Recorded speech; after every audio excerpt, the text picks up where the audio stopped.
जो सरकारी जमीन है उस पर मिट्टी डाल के झोपड़े बनाए हैं।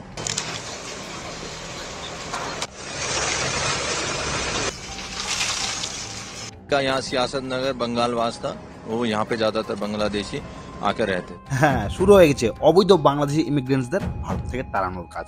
হ্যাঁ, যে কাজটা অনেকদিন আগেই শুরু করার দরকার ছিল, সেটা করতে আমাদের গভর্নমেন্ট মনে হয় অনেকটা দেরি করেই ফেললো। তবে হ্যাঁ, এই অবৈধ বাংলাদেশি জিএদেরা কিভাবে কাঁটাতার টপকে এসে আমাদের ভারতে সেটেল হতো, সেটাই আজকের ভিডিওতে আমরা আলোচনা করব। बांग्लादेश क्या बताते हो कि कहाँ के रहने वाले हैं? जब कोई पूछता है वैसे यहाँ पे पश्चिम बंगाल पश्चिम बंगाल का बताते हो। इंडिया की आईडी है? जो आधार कार्ड कैसे बनवाया था? जी पैसे बनाए थे सब। पैसे देके या जी, पैसे। पैसे देके। आईडी है? हाँ आधार कार्ड था। आधार कार्ड है तो क्या गलत तरीके से बनवाया था?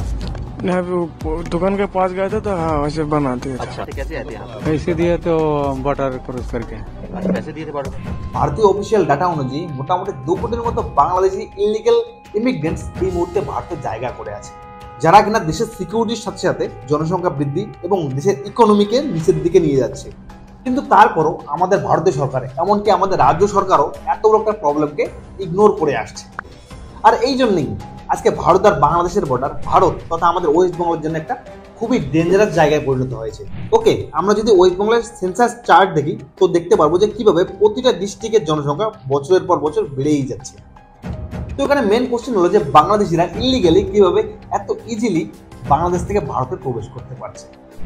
দেখুন এই লাইনটা, যেটা কিনা ভারত আর বাংলাদেশের মধ্যে 900 কিমির মতো একটা এরিয়া, যেখানে কিনা কোনো কাঁটাতার নেই। আর এত বড় একটা এরিয়া শুধুমাত্র কাঁটাতার দিয়ে ফেন্সিং করাটা খুবই ইকোনমিক্যালি এবং ফিজিক্যালি খুবই একটা মুশকিল কাজ। এবং সাথে এত বড় একটা এরিয়াতে সবসময় ভারতীয় মিলিটারি দ্বারা নিগরানি রাখাটা খুবই একটা মুশকিল কাজ। আর আজকে এই সমস্ত জায়গায় কাঁটাতার নেওয়ার পিছনে বাংলাদেশেরও ভূমিকা অনেকটাই আছে, যারা কিনা সবসময় এই কাঁটাতারের বিরোধিতা করে এসেছিল। অ্যাকচুয়ালি 1971-এ বাংলাদেশ মুক্তিযুদ্ধের সময় ইন্দিরা গান্ধী এবং শেখ মুজিবুর রহমান একটা ইন্দিরা মুজাহিদ প্যাক্ট সাইন করেন, যে প্যাক্ট অনুসারে ভারত এবং বাংলাদেশ বর্ডারে কোনো প্রকারের পার্মানেন্ট কনস্ট্রাকশন করাটা একদমই নিষেধ। আর এই প্যাক্ট এই জন্য সাইন করা হয় যে 1971-এ বাংলাদেশে পাকিস্তান আর্মির অত্যাচার থেকে বাঁচতে বাংলাদেশের অনেক মানুষ ভারতে জায়গা নিয়েছে। কথা এরকম ছিল যে যখনই বাংলাদেশের সিচুয়েশন ভালো হবে তখনই সব রিফিউজি, সব যারা জায়গা করে আছে ইন্ডিয়াতে, সবাই আবার বাংলাদেশে রিটার্ন যাবে। হ্যাঁ, এবং সেটা হয়েছিল। 10 মিলিয়নসের মতো বাংলাদেশি যারা কিনা রিটার্ন করেছিল, কিন্তু তা সত্ত্বেও এক বিপুল পরিমাণে বাংলাদেশি যারা কিনা ভারতেই রয়ে গেছে। যুদ্ধ তো একসময় থেমে যায়, কিন্তু বাংলাদেশের এরকম পারাপার ভারত এখনো পর্যন্ত থামাতে পারেনি। এই জন্যই 1980-তে ইলিগাল বাংলাদেশিদের থামানোর জন্য ভারতীয় সরকার কাঁটাতার বানানোর যোজনা বানায়। কিন্তু বাংলাদেশিদের গভর্নমেন্ট ইন্ডিয়া মুজাহিদ প্যাক্ট অনুসারে সেটার বিরোধিতা করে। আর তখনকার প্রাইম মিনিস্টার রাজীব গান্ধী বাংলাদেশিদের এই বিরোধিতার কথা মেনে 0 লাইন থেকে 150 ইয়ার্ডস মানে অ্যাপ্রক্স 137 মিটার ভারতের ভিতরের দিকে কাঁটাতার তৈরি করা শুরু করে দেয়। অফকোর্স এতে ভারতের বিশাল পরিমাণে ক্ষতি হয়। এক তো আমরা আমাদের মিলিটারি 0 লাইন ছিল, 0 লাইন থেকে আমরা ভারতের ভিতরের দিকে 50 ইয়ার্ড পিছনে নিয়ে এসেছিলাম। এবং তার থেকেও বেশি লোকসান হয় আমাদের কাঁটাতারের ওপারে থাকা ভারতীয়দের, যেখানে তাদের ঘর বাড়ি জমি জমা সবকিছু ছিল, আর সেটা ছেড়ে তারা কখনোই আসতে পারেনি। আর আজকের দিনেও সেই সমস্ত ভারতীয়দের যদি ভারতের ভিতরে কোনো দরকার পড়ে, তাহলেও তারা শুধুমাত্র পুরো দিনে 2 থেকে 3 বারই ভারতের ভিতরে আসতে পারে, তাও আবার হাজারো চেকিং হওয়ার পর।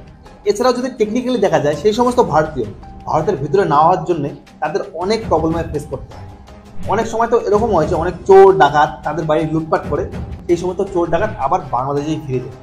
আর এরকম কেসের ক্ষেত্রে ওই সমস্ত ভারতীয়দের জন্য ভারতীয় সরকারের কিচ্ছু করার থাকে না।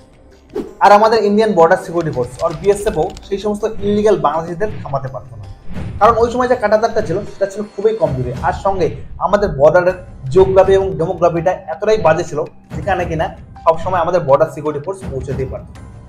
সো ডেফিনেটলি সেই প্ল্যান দিয়ে বাংলাদেশিরা আরামেই খুবই ইজিলি ভারতে প্রবেশ করত। এটা তো ছিল বাংলাদেশিরা কিভাবে ভারতে ইলিগালি প্রবেশ করতে, কিন্তু এখানে প্রবেশ করার পর তারা সিটিজেনশিপ, যেমন বিভিন্ন ধরনের documents, Aadhaar card, voter card, ration card, এই সমস্ত ডকুমেন্টস তারা কীভাবে পেত। হ্যাঁ, আর এই সমস্ত ডকুমেন্টস তাদেরকে বানিয়ে দিত ভারত আর বাংলাদেশে থাকা কিছু দালাল, যারা শুধুমাত্র কিছু টাকার জন্য এই সমস্ত বাংলাদেশি ইলিগাল বাংলাদেশিদের একদম হুবহু অরিজিনাল ডকুমেন্টস বানিয়ে দিত। আর তাই ওই সমস্ত ইলিগাল বাংলাদেশিদের কাছে বাংলাদেশের ডকুমেন্টসের সাথে সাথে ইন্ডিয়ান ডকুমেন্টসও থাকতো। অনেক সময় এরকমটাও দেখা গিয়েছে যে যখন তাদের বাংলাদেশে যাওয়ার দরকার হতো, তখন তারা বর্ডারে বাংলাদেশি ডকুমেন্টস শো করাতো, আর যখন তাদের ইন্ডিয়াতে আসার দরকার ছিল তখন তারা ইন্ডিয়ান ডকুমেন্টস শো করাতো। অফিসিয়াল ডাটা অনুযায়ী আজকের দিনে ওয়েস্ট বেঙ্গলে 2 কোটিরও বেশি ইনলিগাল বাংলাদেশি জায়গা করে আছে। আপনি বিশ্বাস করতে পারেন 2023-এ আধার কার্ড লিঙ্ক করার সময় 2 কোটি ফেক রেশন কার্ড বাতিল করা হয়। আর এখানকার পলিটিশিয়ানসরাও এই সমস্ত ইনলিগাল বাংলাদেশিদের ভোট ব্যাংক বানিয়ে নিয়েছে। এমনকি তো রিসেন্টলি আমাদের চিফ মিনিস্টার মমতা ব্যানার্জি তিনি খুলেআম বাংলাদেশিদের ইনভাইট করছে, চলে আসুন আমাদের ওয়েস্ট বেঙ্গলে। কোনো কথা বলতে পারি না, কারণ ওটা একটা আলাদা দেশ। যা বলার ইন্ডিয়া গভর্নমেন্ট বলবে, আমি বলতে পারি না। কিন্তু আমি এটুকু বলতে পারি, অসহায় মানুষ যদি বাংলায় দরজা খটখটানি করে, আমরা তাদের আশ্রয় নিশ্চয়ই দেবো। নো ডাউট আজকের দিনে আমাদের ওয়েস্ট বেঙ্গলের ডেমোগ্রাফিতে অনেকটাই চেঞ্জ এসে গেছে। আর আপনারা হয়তো এটা অবশ্যই নোটিস করেছেন যে সমস্ত দেশ, যে সমস্ত স্টেটের ডেমোগ্রাফি চেঞ্জ হয়ে গেছে, আর সেই সমস্ত জায়গায় ভায়োলেন্সের মাত্রা অনেকটাই বেড়ে গেছে, ক্রাইম রেট বেড়ে গেছে, specially against women. Manipur, France অথবা ইউরোপ যে কোনো জায়গার কথাই বলুন না কেন, যেখানে যে সমস্ত জায়গায় ইললিগাল ইমিগ্রেন্টসের সংখ্যা বেড়ে গেছে, সেই সমস্ত জায়গায় ভায়োলেন্সের মাত্রাও বেড়ে গেছে। আর ঠিক সেরকমই আজকে আপনারা দেখতে পাচ্ছেন আমাদের ওয়েস্ট বেঙ্গলে। As a West Bengal citizen we should not take it easily. একটা কথা আছে না যে আজকে বাংলা যা করছে কালকে পুরো ইন্ডিয়া সেটা করবে। আর আজকে এটা আমাদের রেসপন্সিবিলিটি যে মানুষকে এই সমস্ত জিনিসের উপর জাগরিত করা, এই সমস্ত ইনসিডেন্টের বিরোধিতা করা। আর তাই ভিডিওটা যত পারবেন আপনাদের বন্ধুদের সঙ্গে শেয়ার করেন, মানুষকে জাগরিত করেন। আজকে এই পর্যন্তই, দেখা হচ্ছে নেক্সট ভিডিওতে। জয় হিন্দ, জয় ভারত।